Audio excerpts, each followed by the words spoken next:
बच्चों आज हम टॉपिक 18.4 समझेंगे जिसका नाम है soluble and insoluble salt. Basically salt की दो टाइप होती हैं, एक ऐसी जो पानी के अंदर हल हो जाते हैं तो सोल्युबल हो जाते हैं, उनका नाम है सोल्युबल सॉल्ट, और एक ऐसे सॉल्ट भी होते हैं जो बेटा पानी के अंदर इनसोल्युबल रहते हैं, वो पानी के अंदर आप डालते हो लेकिन वो हल नहीं होते। ठीक है, सो कहता है सेवरल फैक्टर्स हैं जो अफेक्ट करते हैं सोलिबिलिटी ऑफ अ सॉल्ट। तो सॉल्ट कितना हल होगा या नहीं हल होगा ये बहुत सारे फैक्टर्स पे डिपेंड करता है, और दो फैक्टर कौन से हैं, एक नेचर ऑफ सॉल्ट है कि वो सॉल्ट हल होना चाहता है या नहीं होता, उसकी नेचर क्या है, एंड द टेम्परेचर। और टेम्परेचर एक बड़ा इंपॉर्टेंट फैक्टर है, टेम्परेचर को चेंज करने से आप सॉल्ट की सोलिबिलिटी को चेंज कर सकते हो। अब बेटा बात को समझे, बात को सुने, यहाँ से लेकर यहाँ तक देखिए, आप कुछ भी ना करें, जस्ट इस सब का जो एक एक डाटा, एक एक लाइन है ना, वो आगे फॉलोइंग टेबल में दी गई है। मैं इस टेबल की बात कर रहा हूँ, तो बच्चे आप इनको कर लें, ये शॉर्ट आना है, क्लियर हो गया। तो solubility of salt in water हमने देखना है। हमने यहाँ पर कुछ साल्ट्स मेंशन किए हैं, फिर उनकी दो कैटेगरी बनाई, सोल्युबल हैं या नहीं हैं, यानी इनसोल्युबल हैं। सबसे पहली बात, आप तीन नाम याद रख लें, सोडियम, पोटाशियम और अमोनियम। इनके जो साल्ट होने हैं ना वो सोल्युबल होने हैं, बात को याद रख लें। सोडियम साल्ट सोल्युबल, पानी में हल होते हैं, पोटाशियम हल होते हैं, अमोनियम हल होते हैं। तो कह रहा है साल्ट जो इनके सोडियम, पोटाशियम या अमोनियम के हैं वो सोल्युबल हैं, ऑल यानी सारे।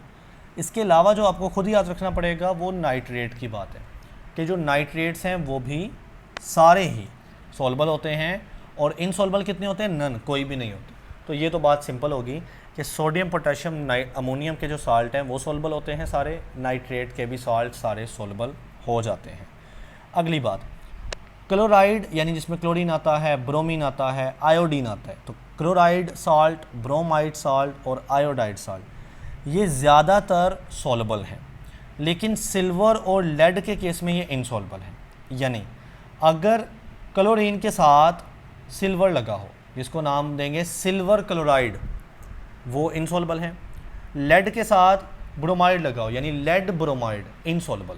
लेड के साथ आयोडाइड लगा हो यानी लेड आयोडाइड, तो बेटा इनसोल्युबल। उसके अलावा क्लोराइड के साथ कुछ भी लग जाए, जैसा कि सोडियम क्लोराइड लग जाए, सोल्युबल, सोडियम ब्रोमाइड लग जाए, सोल्युबल, ठीक है, कैल्शियम क्लोराइड लग जाए, सोल्युबल। तो कैल्शियम, ब्रोमाइड और आयोडाइड के salt most of the soluble है।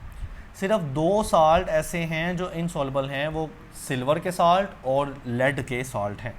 जी तो बेटा सल्फेट की बात करें तो मोस्ट सोल्युबल होते हैं, ज़्यादातर सोल्युबल होते हैं। जैसा कि अगर मैं सोडियम के सल्फेट की बात करूंगा तो सोल्युबल है, मैं पोटाशियम के सल्फेट की बात करूं तो भी सोल्युबल है, अगर मैं मैग्नीशियम के सल्फेट की बात करूं तो भी बेटा सोल्युबल है ज़्यादातर। कुछ जो हैं वो सल्फेट इनसोल्युबल होते हैं, इनसोल्युबल की कैटेगरी में, जैसा कि बेरियम का सल्फेट बना लो, बेरियम सल्फेट इनसोल्युबल। लेड का बना लो, लेड सल्फेट इनसोल्युबल। कैल्शियम का, यस ये कॉमनली जो है ना वो हम समझते हैं सोल्युबल है, जैसे कि ऊपर मिसाल दी ना मैंने कैल्शियम। लेकिन अगर कैल्शियम का सल्फेट बनाते हो तो वो भी इनसोल्युबल है, वो भी क्या है, इनसोल्युबल है। तो बेटा ये कुछ रट्टे वाली चीज़ें हैं, मतलब याद करने वाली चीज़ें हैं, इसको कर लेना है। अगर हम कार्बोनेट्स की बात करें तो वही तीन साल्ट, सोडियम, पोटेशियम और अमोनियम, तो सिर्फ इनके सोल्युबल होते हैं, यानी सोडियम का कार्बोनेट सोल्युबल है, पोटेशियम का वो भी सोल्युबल है, अमोनियम का भी सोल्युबल है, बाकी ज़्यादातर इनसोल्युबल होते हैं। बाकी इन तीनों के अलावा ना, सोडियम, पोटेशियम, अमोनियम के अलावा जिस मर्जी का कार्बोनेट ले लो बेटा वो इनसोल्युबल होता है।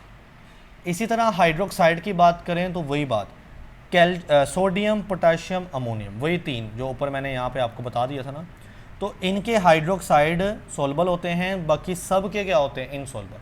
और कहता है कैल्शियम का पार्शली सोल्युबल होता है, यानी कुछ हद तक सोल्युबल। यानी अगर मैं कैल्शियम का हाइड्रोक्साइड लेता हूँ जो कि ये बनता है कैल्शियम का हाइड्रोक्साइड यानी OH2, तो बेटा ये मुकम्मल तौर पर हल नहीं होता, ये पार्शली कुछ हद तक हल होता है। जबकि सोडियम, पोटेशियम और अमोनियम के साल्ट, कौन से साल्ट, हाइड्रोक्साइड साल्ट, वो ज़्यादातर सोल्युबल होते हैं। बाकी इनके अलावा जितने भी चीज़ें हैं उनके हाइड्रोक्साइड बना लो, जैसा कि एल्युमिनियम का बना लो हाइड्रोक्साइड, तो बेटा वो इनसोल्युबल रहने वाला है।